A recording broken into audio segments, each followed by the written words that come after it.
Kaya tayo po lahat ay tumigil at manalangin. Hallelujah. Good morning, Lord. Diyos Ama na makapangyarihan sa lahat.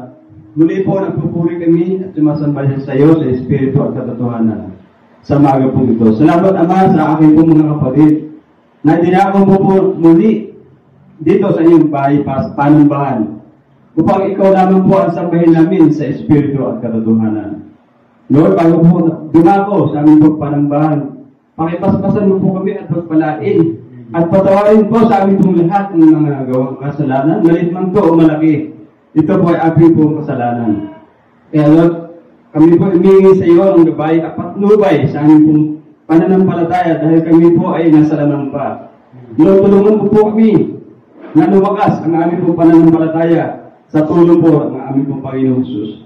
Lord, kung naman po ang mga pangailangan at kung mga kapatid sa umagang ito, alam mo po, ito po ay iyong alam kung ano man po ito, ikaw po ang magpala at ipagkalubong po sa kanila, ito na ang kanila pong pangailangan. Ilalayo po sila sa kanila pong sakit, sa karamdaman, at maging sa kanila pong hanap buhay.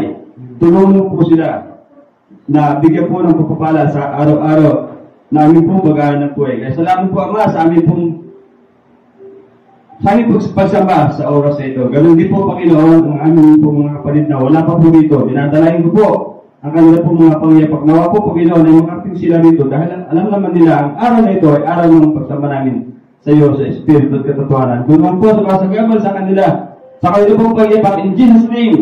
Sa pangalan ni Jesus, lumayas ka, hindi ka namin kailangan. Ang kailangan namin ay ang presensya ng aming Panginoong Jesus. Ganun din po, Panginoon, nilalapit ko sa iyo ang aming pong mga pastor. Bigyan mo po siya ng talino na nagmumula sa iyo. Ilagay mo lamang po siya sa iyong likuran. At kung naman po mamutawi sa kanya pong mga labi, Lord, nawa Panginoon ay tumino sa aming pong mga puso at isapamuhay po namin. Bastos mo po kanilang pamilya, ilalayo sa lahat ng karamdaman. At lahat ng mga kanilang pangailangan sa araw, alam ko po, ito'y po iyong pinagkabalot dahil po siya ay iyong ginagamit sa sambahan ko. Para kami po makakakinig ng mga salita na nanggagaling po sa inyo. Maraming po salamat, Lord, sa umagang ito. Ito po ang siyang mo talangin. Sa tanging pangalan ni Jesus. Amen.